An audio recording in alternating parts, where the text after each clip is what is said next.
ఆ రోజు మధ్యాహ్నం సమయం సూర్యుడు ఆకాశంలో ఎగసి ఉన్నాడు. కానీ ఆర్యావర్త్ రోబోటిక్స్ కార్యాలయం లోపల మాత్రం చీకటి, భారమైన నిశ్శబ్దం అలుముకుంది. యంత్ర విభాగంలో మళ్లీ హెచ్చరిక గంట మోగుతోంది. ఆ శబ్దం ప్రతిసారి వినిపించినప్పుడు అక్కడున్నవారి గుండెలు ఇంకా వేగంగా కొట్టుకుంటున్నాయి. ఇంజనీర్ల ముఖాలు అలసటతో నిండిపోయాయి. వారి కళ్లలో నిద్ర కాదు, భయముంది. ఈరోజు కూడా సమస్య పరిష్కారం కాకపోతే రేపేమవుతుందో ఎవరికీ తెలియదు అన్న భయం. ఆరవ్ బయట ఫుట్పాత్పై కూర్చుని అన్నీ గమనిస్తున్నాడు. ఇప్పుడు అతను చెప్పులు పాలిష్ చేయడం కంటే కంపెనీ వైపు చూడ్డానికే ఎక్కువ సమయం కేటాయిస్తున్నాడు. అతనికి అనిపిస్తోంది ఆ యంత్రం తనను పిలుస్తున్నట్టుగా. ఎప్పుడెప్పుడు ఎరుపు దీపం మెరుస్తే అతని గుండెల్లో ఏదో గుచ్చినట్టవుతోంది. అతను తనతోనే అనుకుంటున్నాడు, ఈ యంత్రం పాడవలేదు, దీనిని కావాలనే ఆపేశారు, ఇది ప్రమాదం కాదు. కానీ అతని ఆలోచనలు, అతని అర్థం బయట ప్రపంచానికి వినిపించడం లేదు. అకస్మాత్తుగా యంత్ర విభాగం నుండి ఘోరమైన సైలెన్స్ శబ్దం వినిపించింది. స్క్రీన్పై సిస్టమ్ అత్యవసర లోపం అని మెరుస్తోంది. కొంతమంది ఇంజనీర్లు భయంతో బయటకు పరుగులు తీశారు. కావలివారు అప్రమత్తమయ్యారు. వాతావరణం మరింత ఉద్రిక్తంగా మారింది. ఆరవ్ కూడా క్షణం భయపడ్డాడు. కానీ అతని చూపు మాత్రం నియంత్రణ గదిపై నిలిచిపోయింది. అతనికి స్పష్టంగా కనిపిస్తోంది, వారు మళ్లీ అదే పనులు చేస్తున్నారు. సెన్సార్లు, తెరపై కనిపిస్తున్న కోడ్లు, వైర్లు. కానీ అసలు లోపం దాగి ఉన్న చోట ఎవ్వరూ చూడడం లేదు. ఆరవ్ నెమ్మదిగా లేచాడు. అతని గుండె బలంగా కొట్టుకుంటోంది. అతను గేటు వైపు అడుగులు వేయడం ప్రారంభించాడు. అతను ఆ యంత్రాన్ని సరిచేస్తే బహుశా అతని జీవితం మారిపోతుందని అనుకున్నాడు. ధైర్యం చేసి భద్రతా సిబ్బందిని అడిగాడు, కేవలం 5 నిమిషాలు యంత్రాన్ని చూసే అవకాశం ఇవ్వమని. వారతన్ని గట్టిగా మందలించి తోసి వెనక్కి నెట్టేశారు. కొందరు నవ్వారు, ఎవరో ఈ పిల్లవాడు పిచ్చివాడనే అన్నారు. ఇంకొకరు దీనికి ల్యాప్టాప్ కూడా నడపడం రాదేమో అని ఎగతాళి చేశారు. ఆరవ్ ఏమీ మాట్లాడలేదు. నిశ్శబ్దంగా లేచి ఒక మూలలో కూర్చున్నాడు. అతని మోకాళ్లపై దుమ్ము ఉంది. బట్టలింకా మురికిగా మారాయి. కాని అతని కళ్లలో మాత్రం అదే మెరుపు ఉంది. అతను లోలోపల నిర్ణయించుకున్నాడు, తాను ఓడిపోనని. ఎందుకంటే అతనికివి కేవలం ఒక యంత్రం కాదు, ఇది అతని అమ్మ మందు, ఇది అతని తాతగారి గౌరవం, బహుశా అతని సొంత గుర్తింపు కూడా. అతనికి తెలియదు, ఈ పట్టుదల, ఈ మౌన విశ్వాసం అతన్ని ఆ తలుపు లోపలికి తీసుకెళ్తుందని, అక్కడి నుంచి అతని జీవితం ఎప్పటికీ మారబోతుందని. ఆ రోజు మధ్యాహ్నం తర్వాతి సమయం. సూర్యుడు పైకే ఉన్నాడు. కాని ఆర్యావర్త్ రోబోటిక్స్ సంస్థ లోపల మాత్రం చీకటి, భారంగా ఉన్న వాతావరణం అలుముకుంది. యంత్ర విభాగంలో మళ్లీ హెచ్చరిక గంట మోగుతోంది. ప్రతిసారీ ఆ శబ్దం అక్కడివారి గుండె చప్పుళ్లను ఇంకా వేగంగా కొట్టలా చేస్తోంది. ఇంజనీర్ల ముఖాలు అలసటతో నిండిపోయాయి. కళ్లలో నిద్ర కాదు, భయం ఉంది. ఈరోజు కూడా ఏమీ జరగకపోతే రేపు ఏమవుతుందో ఎవరికీ తెలియదు అన్న భయం. ఆరవ్ బయట రహదారి పక్కన కూర్చొని అన్నీ గమనిస్తున్నాడు. ఇప్పుడతను చెప్పుల మెరుగు పని తక్కువగా చేస్తూ సంస్థ వైపు ఎక్కువగా చూస్తున్నాడు. యంత్రం అతన్ని పిలుస్తున్నట్టు అతనికనిపించింది. ప్రతిసారీ ఎరుపు దీపం మెరిస్తే అతని లోపల ఏదో గుచ్చినట్టయ్యేది. అతను తనతోనే అనుకుంటున్నాడు, ఈ యంత్రం పాడవలేదు, దీన్ని కావాలనే ఆపేశారు, ఇది ప్రమాదం కాదు. కాని అతని ఈ అర్థం, అతని ఈ స్వరం బయట ప్రపంచానికి చేరలేకపోయింది. అప్పుడే యంత్ర విభాగం నుంచి గట్టిగా అపాయ సంకేతం వినిపించింది. తెరపై వ్యవస్థలో తీవ్రమైన లోపమని హెచ్చరిక మెరుస్తూ కనిపించింది. కొందరు ఇంజనీర్లు భయంతో పరిగెత్తుకుంటూ బయటకు వచ్చారు. భద్రతా సిబ్బంది అప్రమత్తమయ్యారు. వాతావరణం ఇంకా ఉద్విగ్నంగా మారింది. ఆరవ్ కూడా భయపడ్డాడు. కాని అతని చూపు మాత్రం నియంత్రణ గదిపైనే నిలిచిపోయింది. గత 10 రోజులుగా చేస్తున్నదే మళ్లీ చేస్తున్నారని అతనికి స్పష్టంగా కనిపించింది. సెన్సార్లు, తెర, సంకేత విధానం. కాని అసలు లోపం దాగి ఉన్న చోట మాత్రం ఎవరూ చూడడం లేదు. అతను నెమ్మదిగా లేచి ప్రవేశద్వారం దగ్గరకు వెళ్ళాడు. మరోసారి ధైర్యం చేసి లోపలికి తొంగి చూడడానికి ప్రయత్నించాడు.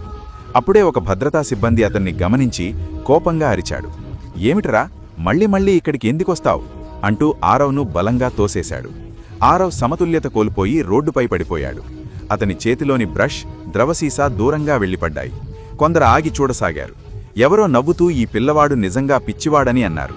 ఇంకొకరు ఇంత పెద్ద సంస్థలో ఇతను ఏమి చేయగలడని అన్నారు. ఆరవ్ లేచి బట్టలపై దుమ్ము దులిపి మళ్లీ తన మూలలోకి వెళ్లి కూర్చున్నాడు. అతని కళ్లలో నీళ్లు మెదిలాయి. కాని వెంటనే వాటిని తుడిచేశాడు. అతనికి ఏడవాలని లేదు. అతనికి కావలసింది కేవలం ఒక అవకాశం మాత్రమే. అతను లోపలికి వెళ్లి సరైన లోపాన్ని చూపిస్తే అంతా మారిపోతుందని అతనికి తెలుసు. కాని తన రూపం, తన బట్టలు మరియు తన వృత్తి తనకు అతిపెద్ద శత్రువులని కూడా అతనికి తెలుసు. సాయంత్రమవుతోంది. వేదాంత్ మల్హోత్రా అలసిపోయిన అడుగులతో బయటకు వచ్చారు. తల భారంగా ఉంది. కళ్ళు మండుతున్నాయి. 10 రోజుల నిద్ర ఒకేసారి కమ్ముకొస్తున్నట్లు అనిపించింది. అతను గేట్ దగ్గరకు చేరుకోగానే మళ్లీ అదే కుర్రాడిపై అతని కళ్ళు పడ్డాయి. ఉదయం నుండి అక్కడే కూర్చుని ఉన్న అదే కుర్రాడు. ఇప్పుడతను నిశ్శబ్దంగా నేలపై కూర్చునున్నాడు. అతని దగ్గర ఏ కస్టమరూ లేడు. బ్రష్ పక్కన పడి ఉంది. కానీ అతని చూపులు మాత్రం ఇంకా కంపెనీ లోపలే ఉన్నాయి. వేదాంత్ కాసేపు ఆగారు. ఎందుకో తెలియదు కానీ ఆ అబ్బారి కళ్లలో అతనికి ఏదో కొత్తగా అనిపించింది. అందులో ఆశ లేదు, మోసం లేదు, కేవలం ఒక తపనతో కూడిన సత్యం ఉంది. ఆ కుర్రాడు ఇక్కడికి మాటిమాటికి ఎందుకు వస్తున్నాడని అతను కావలివాడిని, గార్డ్, అడిగారు. ఆ కావలివాడు విసుగ్గా, సర్, తను యంత్రాలను బాగుచేస్తానంటాడు. ఎప్పుడూ ఆ యంత్రాల వైపు తీక్షణంగా చూస్తూ ఉంటాడు. నేను చాలాసార్లు ఇక్కడి నుండి తరిమేశాను అని చెప్పాడు. వేదాంత్ ఆరవ్ వైపు చూశారు. ఆరవ్ తల వంచుకున్నాడు. కొన్ని క్షణాల నిశ్శబ్దం తర్వాత వేదాంత్ అడిగారు, నువ్వు యంత్రాలను అంత జాగ్రత్తగా ఎందుకు చూస్తావు? ఆరవ్ స్వరం చాలా నెమ్మదిగా ఉన్నా మాటలు మాత్రం స్పష్టంగా ఉన్నాయి. సార్, నాకు యంత్రాలంటే ఇష్టం. వేదాంత్ చిన్నగా నవ్వుతూ, యంత్రాలు? నువ్వా? నువ్వు చెప్పులు పాలిష్ చేసేవాడివి. ఇవి కోట్ల విలువైన యంత్రాలు అన్నారు. ఆరవ్లో లోపల భయం ఉన్నా అంతకంటే పెద్ద నమ్మకముంది. అతను ధైర్యం చేసి, సార్, నాకు ఒక్కసారి ఆ యంత్రం దగ్గరకు వెళ్లే అవకాశమిస్తే సమస్య ఏమిటో నేను చెప్పగలను అన్నాడు. పక్కనే ఉన్న కొందరు ఇంజనీర్లు నవ్వారు. ఒకరైతే, సార్, సమయం వృధా చేయకండి. 10 రోజులుగా మేము అర్థం చేసుకోలేనిది ఈ పిల్లాడు చెప్తాడా అన్నారు.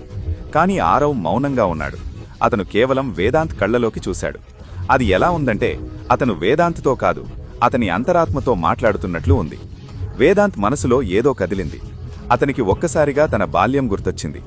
ఒకప్పుడు ప్రజలు తనను కూడా అలాగే చూసేవారు. ఒక సామాన్య కుర్రాడు, పెద్ద కలలు, ఎవరికీ నమ్మకం లేదు. ఆయన ఒక దీర్ఘశ్వాస తీసుకుని గంభీరమైన స్వరంతో, సరే, ఇతడిని లోపలికి తీసుకురండి అని చెప్పారు. మొత్తం సిబ్బందిలో ఒక అలజడి మొదలైంది. సార్, ఇది సరికాదు, ఇతను చిన్నపిల్లాడు, యంత్రం ప్రమాదకరమైనది అన్నారు. కాని వేదాంత్ ఖచ్చితంగా, నేను చెప్పాను కదా, ఇతడిని లోపలికి తీసుకురండి అన్నారు. ఆరవ్ మొదటిసారి ఆ గేటు లోపలికి వెళ్లాడు. నెలలుగా బయట నుండి చూస్తున్న ఆ ప్రాంగణంలో ప్రతి అడుగు వేస్తుంటే అతని గుండె వేగంగా కొట్టుకుంటోంది. జనం గుసగుసలాడుకుంటున్నారు. కొందరు ఎగతాళి చేస్తున్నారు, కొందరు ప్రమాదమని భయపడుతున్నారు. కాని ఆరవ్ దృష్టి మాత్రం కేవలం ఒకే చోటు ఉంది. అదే ఆ భారీ యంత్రం, హైడ్రాలిక్ H900. అది ఇప్పుడు అతని ముందు నిశ్శబ్దంగా నిలబడి ఉంది. వేదాంత్ ఇన్ఛార్జిని అడిగారు, యంత్రం ఎందుకు ఆగిపోయింది? ఇన్ఛార్జ్ మళ్లీ అదే పాత సమాధానం చెప్పారు. సార్, సాంకేతిక లోపముంది. మేము అన్నీ తనిఖీ చేశాం. వేదాంత్ ఆరవ్ వైపు చూశారు. నీకు ఈ యంత్రం ఎందుకు ఆగిపోయిందో తెలుసా అని అడిగారు. హాల్ అంతా నిశ్శబ్దమైపోయింది. ఆరవ్ కాసేపు మౌనంగా ఉండి, సార్, నేను యంత్రాన్ని దగ్గర నుండి చూస్తే బహుశా చెప్పగలను అన్నాడు. జనం మళ్లీ నవ్వారు. కాని ఈసారి వేదాంత్ నవ్వలేదు. అందరినీ నిశ్శబ్దంగా ఉండమన్నారు. ఆరవ్ నెమ్మదిగా యంత్రం చుట్టూ తిరగడం మొదలుపెట్టాడు. అతను దాన్ని తాకుతున్నాడు, దాని ధ్వనిని వింటున్నాడు, దాని కంపాన్ని అనుభవిస్తున్నాడు, ఒక ప్రాణం ఉన్న వస్తువుతో మాట్లాడుతున్నట్లుగా. అకస్మాత్తుగా ఆరవ్ ఆగిపోయాడు. సార్, ఈ యంత్రం తనంతట తాను ఆగలేదు, ఎవరో దీన్ని ఆపారు అన్నాడు. హాల్ అంతా నిశ్శబ్దమలుముకుంది. ఒక ఇంజనీర్ నవ్వుతూ, ఇది పిచ్చి మాట, యంత్రం పాడైపోయింది అన్నాడు. ఆరవ్ ప్రశాంతంగా, లేదు సార్, దీని ప్రధాన పీడన కవాటాన్ని సగం తిప్పారు. ఇది ప్రమాదం కాదు, కావాలని చేసిన పని అన్నాడు. ఇంజనీర్లు ఆశ్చర్యపోయారు. ఇది అసాధ్యం, ఆ కవాటం దగ్గరికి వెళ్లాలంటే యంత్రాన్ని మొత్తం విప్పాలి అని ఒకరన్నారు. ఆరవ్ యంత్రం యొక్క ఒక మూలవైపు చూపిస్తూ, ఈ పలకలోని 3వ స్క్రూను వదులు చేస్తే మొత్తం యంత్రాన్ని విప్పకుండానే తనిఖీ చేయవచ్చు అన్నాడు. ఆ స్క్రూ నిజంగానే వదులుగా ఉంది. ఆ క్షణంలో గదిలోని వాతావరణం మారిపోయింది. ఇప్పుడది కేవలం పాడైపోయిన యంత్రం మాత్రమే కాదు, ఒక పెద్ద కుట్ర. ఆ కుట్రను అందరికంటే ముందుగా గుర్తించింది ఆ చిన్న కుర్రాడు.